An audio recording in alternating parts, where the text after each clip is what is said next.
This is a Fifth Estate Winning Headlines, your media police post. In this segment, we summarize some of the headlines that you may have missed this morning. We also take a look at the political pieces that we call cartoons in this country. Today is the 19th of July 2022, and I am GW. I am MC Squared. And I am AX. In case you missed the headlines, here they are. In the Daily Nation, Gachagua versus Karua.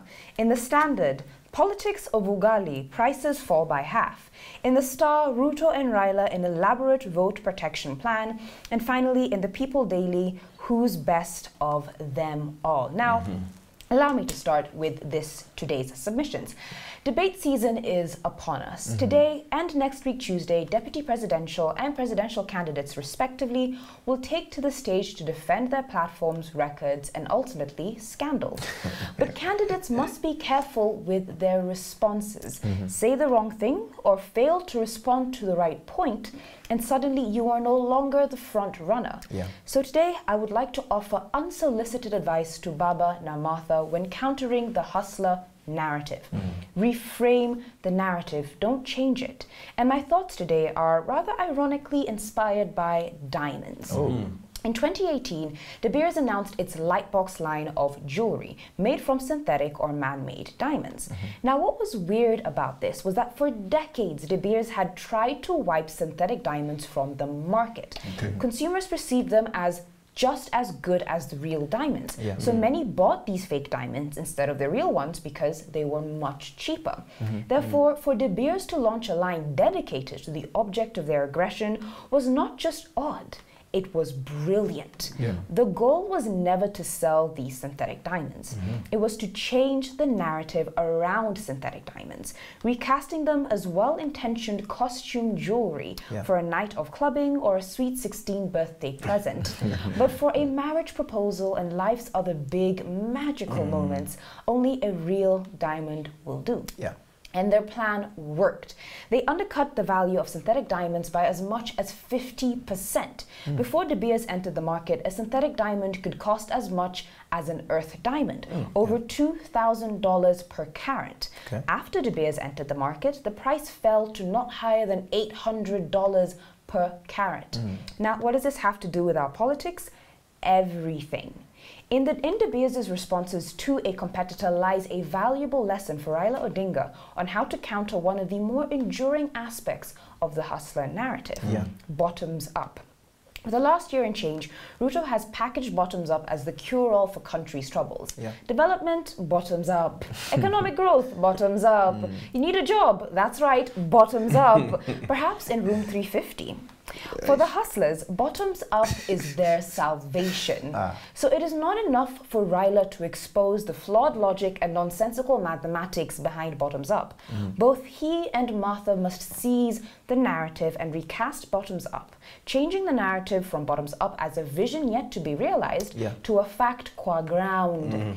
For if bottoms up is about building country by prioritizing our strugglers and empowering them, then what is devolution or the transfer of power from a central or top government to local or bottom government? Is that not bottoms up?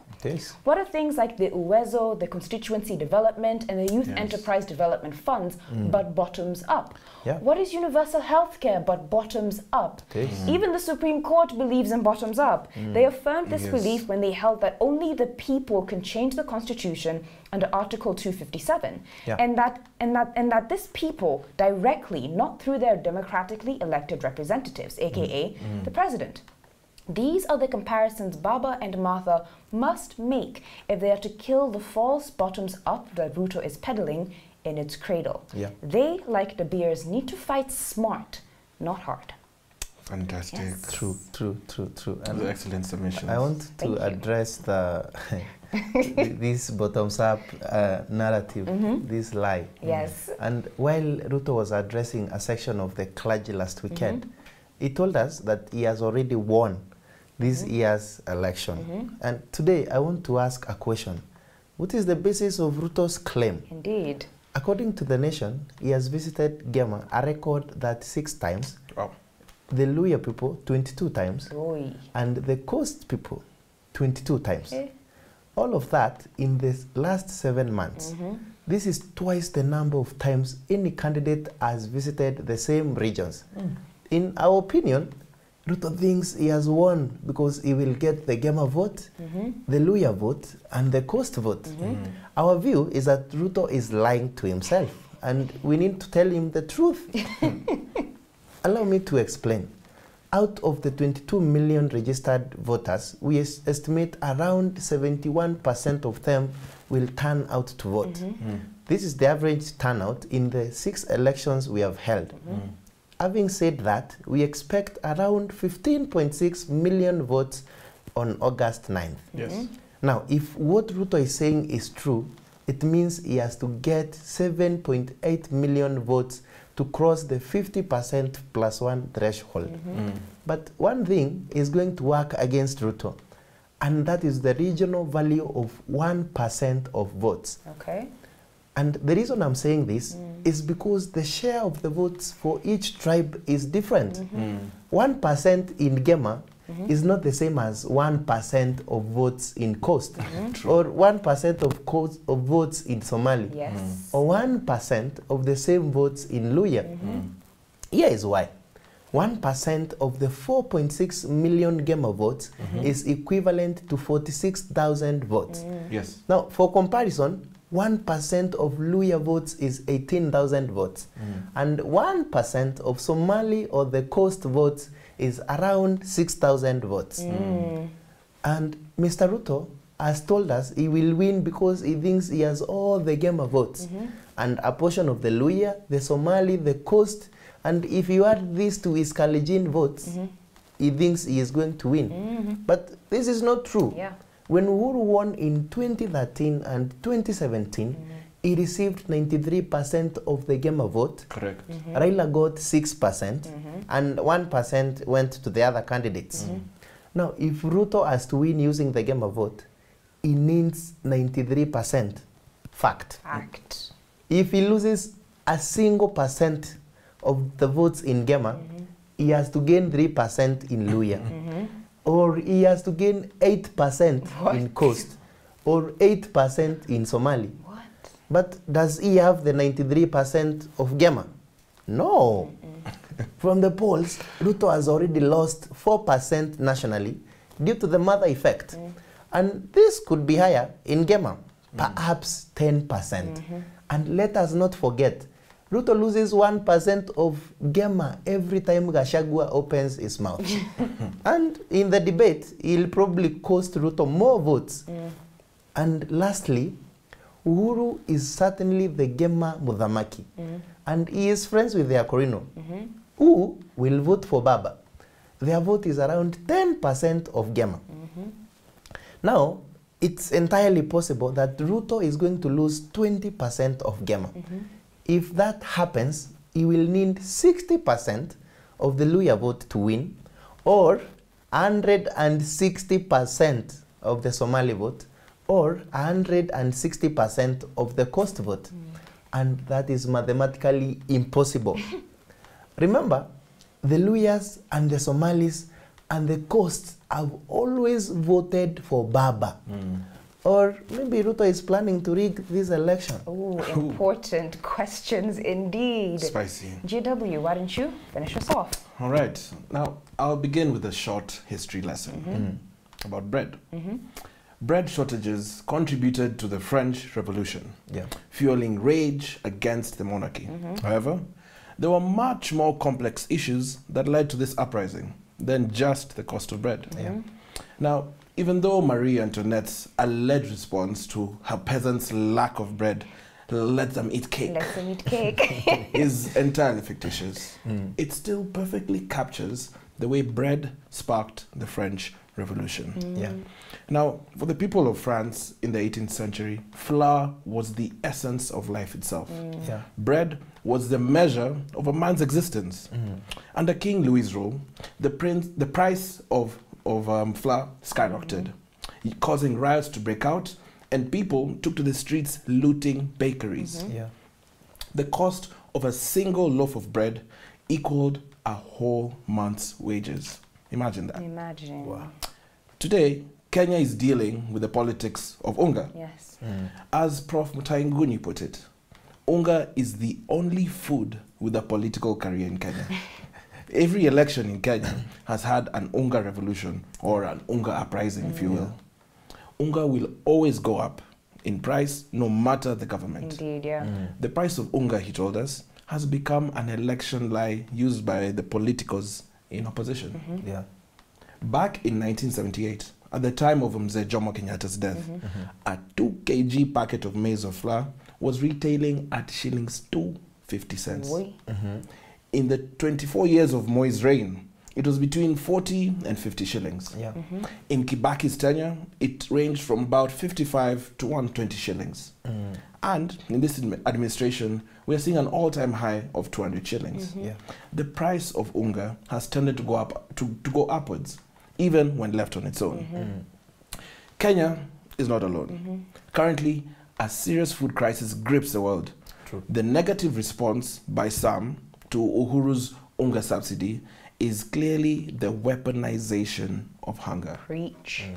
Furthermore, this is not the first unga subsidy before any election. In June 2017, the Jubilee government subsidized unga from 170 shillings to 90 shillings. What did Ruto say about it then? When the agriculture docket fell squarely with him, what did he do to fix the systemic issue of maize shortages? Why did they lean towards the importation of maize? Ruto should stop problem mongering and tell Kenyans how we can organize society to meet the majority of people's needs and not the needs of a few M-Pesa elite. The people who should benefit are the hardcore poor that are facing drought. Economists argue that increased prices are a result of tedious processes of buying produce from neighboring states and also lengthy hours in terms of transporting goods to the local market.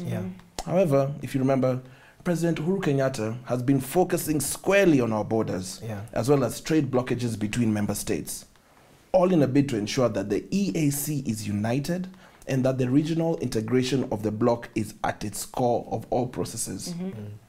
The next government that will take over will rely very heavily on the regional ties and trade transport corridors that Uhuru has built in his administration. So just remember, when the politics of stupid will have you focus on unga prices, remember that the issue will still remain after August 9th. We do not need our people to be incited to eat cake like Marie Antoinette. We need solutions and actionable policies. I'll leave you with this quote by Emma Thoreau. Fear was as much a motivator as hate. Fear made monsters out of men. Wow, powerful, powerful words. Now, before we get into examining what the headlines are for the day, allow me to repeat them just in case you have forgotten. In the Daily Nation, Gachagua versus Karua. In the Standard, politics of ugali, prices fall by half. In the Star, Ruto and Raila, an elaborate vote protection plan. And finally, in the People Daily, who's best of them all. Now, as you know, we have a three-part criteria that we use to judge the headlines. We ask ourselves 3 questions. Is the headline topical or speculative, repetitive or groundbreaking, thoughtful, or just plain lazy? What do you guys think?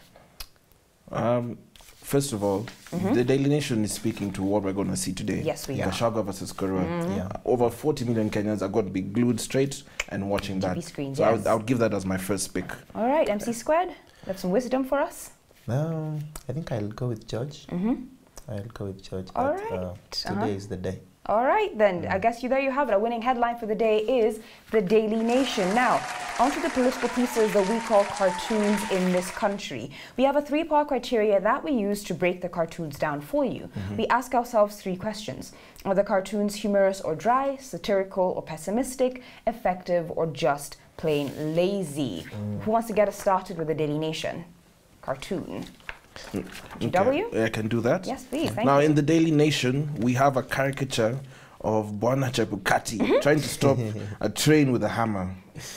This train is labeled electoral mistrust. Yes. And the context here basically is that the IBC has been having to defend itself against a number of issues that have been, coming up onto the water. Whether it's technology issues, whether it's about the contractor that has been used, reports of mismanagement. Basically, things are not looking very, very clear, and we have, 20 days to the election? About 21, I think? Yeah. Yes. And literally 2 weeks ago, they had a 60% failure rate with their systems. Okay, sawa. Then let's quickly move on to the Standard. Now, the Standard cartoon takes place in 3 different panels. The first panel, we have the good, and that's obviously our athletes. Then the next panel is our bad, and that is a book/document labeled visa delay. Yeah. And finally, we have the ugly, and truly, indeed, it is a very ugly sight. We see an inebriated, rotund, shirtless man holding a beer, the proverbial baba, who has been labeled Ministry of Sports. Next to him is a woman in an indigo dress who appears to be entertaining his affections. And this woman is called Joy Riders. As you're very well aware, this cartoon, the context of this cartoon was the ongoing visa debate, visa saga with Omanyala. Now, we're not going to comment on it any further because I can tell you right now, that is not a winning cartoon. Therefore, it is immaterial. C squared. Let us move on to the Star. To the Star. The Star, we have a cartoon of Gachagua sitting in a podium, and it states, with the Nairobi gubernatorial debate done, ladies and gentlemen, we now cross over to the vice presidential debate. And this cartoon just shows the 4 candidates for the upcoming elections. Martha Karua from Azimio, Rigathi Gachagua from Kenya Kwanza, Ruth Musheru Muto from Agano, and Justina Wambui Wamaya from Roots. And Gachagua is the one at the podium. He's talking while the women are moving the cross. The women are moving the cross. This is a build-up to tonight's debate. Are they foreboding something? Of the running But to mates. crucify him. All right. So, guys, what do you think? Do we have a winning cartoon? I think we give the Star. I think the Star? Yeah. MC Squared, the Star? The Star, I agree. All right. So, GW, why don't you toss the headlines, leaving us with the Daily Nation for our winning headline, and MC Squared, why don't you toss the headlines, leaving us with the Star for our... so dramatic, for our winning cartoon. Yes. Now, as we conclude, don't forget to subscribe to our YouTube channel. We are also on your TV screens. You can find us on Pang Free to Air, GoTV, and Star Times. Yeah. To end, I would like to leave you with this quote from Colin Powell, and please keep it in mind as you watch tonight's debates. Great leaders are almost always great simplifiers who can cut through argument, debate, and doubt to offer a solution everybody can understand. Thank you so much for watching. Have a lovely evening. Right.